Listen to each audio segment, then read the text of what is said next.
Well, David, good morning. Thanks for joining us. How are you? I'm doing great. Good morning. Hello, Stu. Hello, David. So since he brought it up, let's start there since you were responsible for getting Giancarlo Stanton to the Yankees. Now when you look at how it's worked out to this point, what's left on that contract and his performance, what is your assessment of that particular trade? You know, I'm pretty sick and tired of being blamed for everything that's ever happened in the history of Miami sports. I, in fact, did not trade Giancarlo Stanton to the Yankees. However, I was responsible because the owner of the Marlins, the new owner, paid so much money for the Marlins that he had no money left to pay Giancarlo Stanton, so that's why he had to trade him. So I guess, Stu, in that regard, I am responsible. And to that, I say sorry. But that said, Giancarlo Stanton is cold right now, and we've seen him. He's hit a couple of home runs. He should be hitting in the 240s. He knows it at least. When he gets hot, though, he can carry an entire team. He's not the problem for the Yankees by any stretch, though he's being locked in with concussions and lack of performance and alcohol abuse and all the other stuff surrounding the Yankees. But believe me, that's not your issue. What is the issue? The issue from the beginning is that team was put together in a way where the money is spent on players, and it's the complementary pieces that don't come together, and it's names that are attractive to them. So you bring in someone like Josh Donaldson, great guy, great name, overpay him, and he can't perform. You don't get enough pitching behind Garrett Cole, who has pitched very, very well. Instead, you sign Carlos Rodon, praying that what he was last year is what he will be when he's never been that. He's been an injured player and an inconsistent performer. And Brian Cashman and Hal Steinbrenner are reticent to realize that sometimes players in their platform year, meaning when they're going to become a free agent, they do things that they may not be able to repeat. So if you're counting on Rodon to be your number 2 starter, it's not going to happen. If you're counting on Severino and you're going to pay him and expect him to be a playoff performer, it's not going to happen. Nasty Nestor is going to come back and pitch this weekend. Great year, but that's who you're going to count on. Last year, that's who you're going to count on to actually win a World Series. Not going to happen. So I think that's the disappointing part for the Yankees is that they feel like building a team that gets you to October is good enough, but really you've got to get through October. So one of the common themes from Yankee fans around here lately in this really bad season for them is that Hal Steinbrenner is not his father and he doesn't care about winning like his dad did, and he's more concerned with the luxury tax, and he's just happy to make the playoffs, make some money, and then move on to the next year. Is that the sense that you get from Hal Steinbrenner as an owner? No, the only difference between Hal and George is that George was far more emotional. So there's no way that Aaron Boone is the manager of this team if George Steinbrenner is the owner. There's no way that Brian Cashman is still the GM if George were still the owner, because he would not have put up with what's happened over the last couple of years. All of that said, Hal tries so hard to not be George that he's almost gone the other way now, too far, where this year finally they dipped their toe in the water of midseason changes by getting rid of the hitting coach, which is just a funny shot across the bow that you give to your manager and you give to your players that you're willing to do something midseason. God, we fired a coach, I think, every season during the season as a way to try to get the Marlins to win more games. But Hal does spend money. He's got the second highest payroll in the game, so I know that's not what your complaint is. David, Gio is very upset with both Steve Cohen, Epler. He's upset at the entire Mets organization. Your thoughts on what's transpired this entire season with the Mets and specifically here at the deadline with Scherzer and Verlander?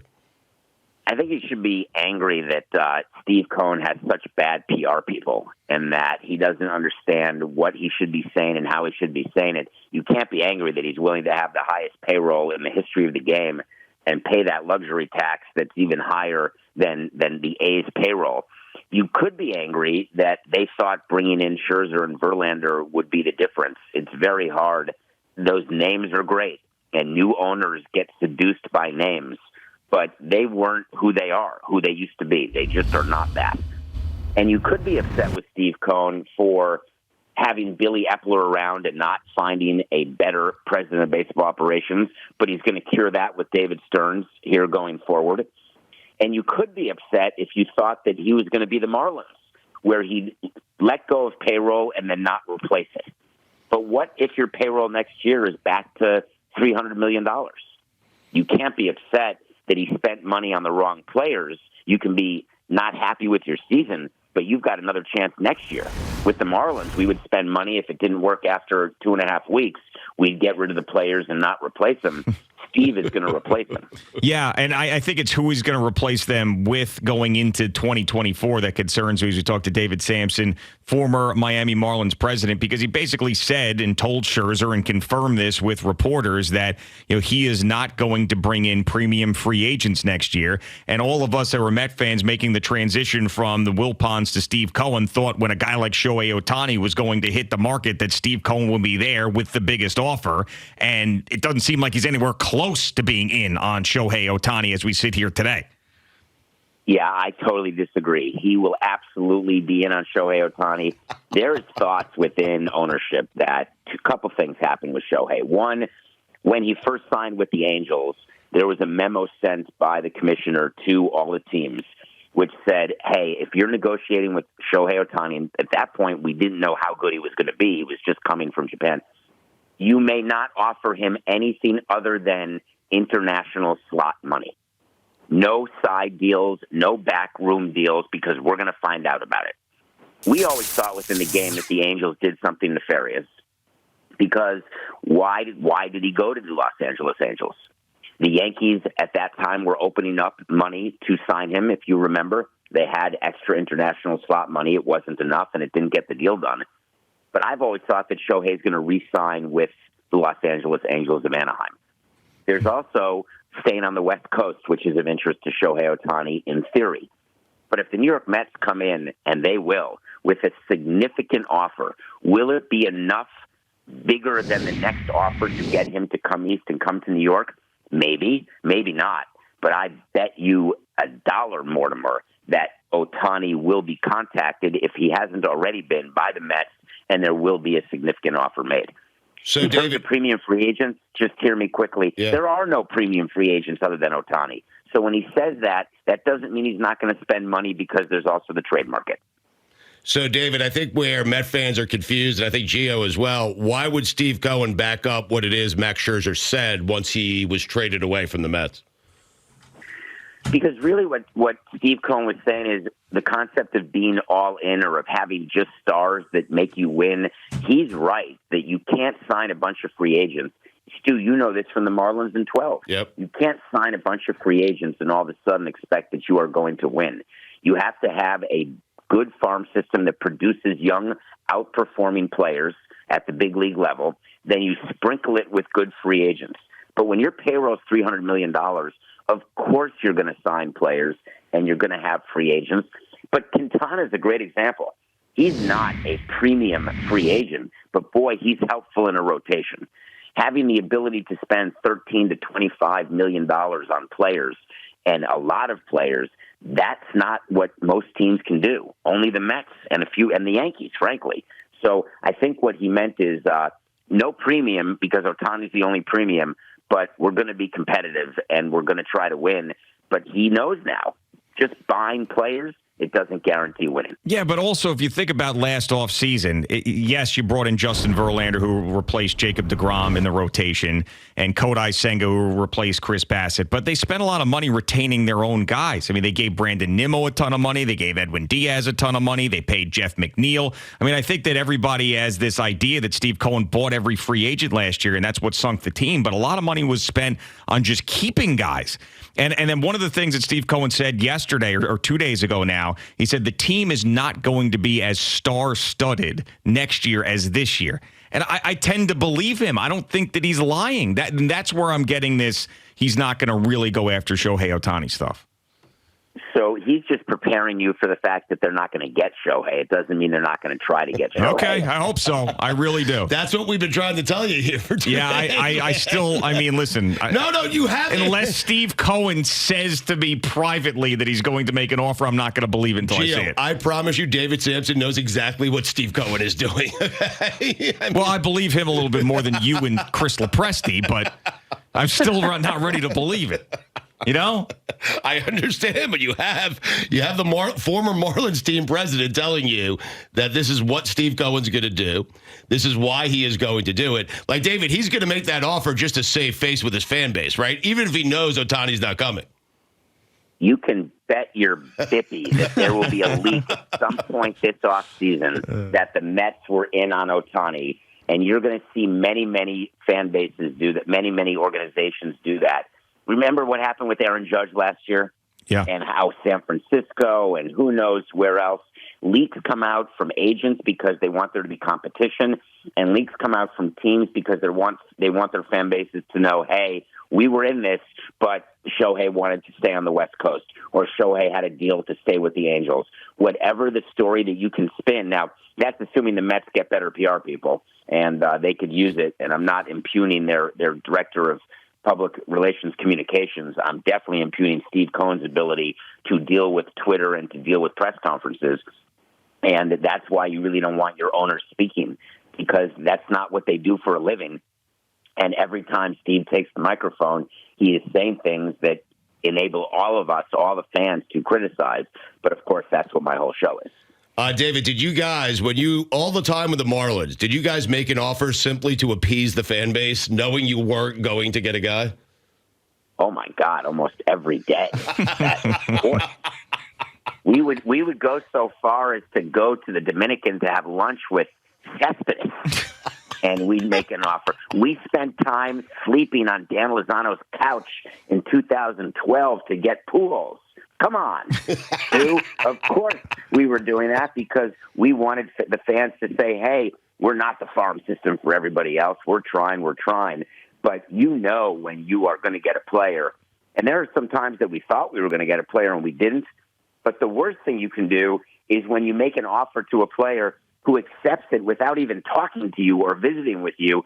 And that's exactly what happened with Heath Bell and John Buck, two players, and I love John. I can't stand Heath. But two players who accepted our free... I'm telling you, they accepted our free agent offers with forget visiting the school systems, forget visiting the weight room or talking to the manager. They said yes so quickly that we knew we overpaid. Why did you hate Heath Bell? Did you see him play? No, I mean, just other than that, I mean, I'm sure there's got to be another reason. Oh, that's not why, Stu. Okay. That's not why. All right, well, tell Gio. That's scratching the surface. Every time he would blow a save, he would blame the training staff, or he would blame the pitching coach, or he would blame the weather. Anybody but him. He would never look inside himself for what he did or for what happened. It was always somebody else's fault. He was a miserable teammate, and he was a major reason why we had such a problem during that year in 2012, and we couldn't have been happier to not have him back. I'd rather lose. Here's how much he's the worst player we ever had. I'd rather lose 100 games and not have him on the roster than make the playoffs with him on the roster. Come on, David. Well, that's tremendous. Is Billy Epler... It's also ridiculous. Yeah, I know. Right. And I love him for saying it. Is Billy Epler a good general manager? He's fine. I mean, it's you don't.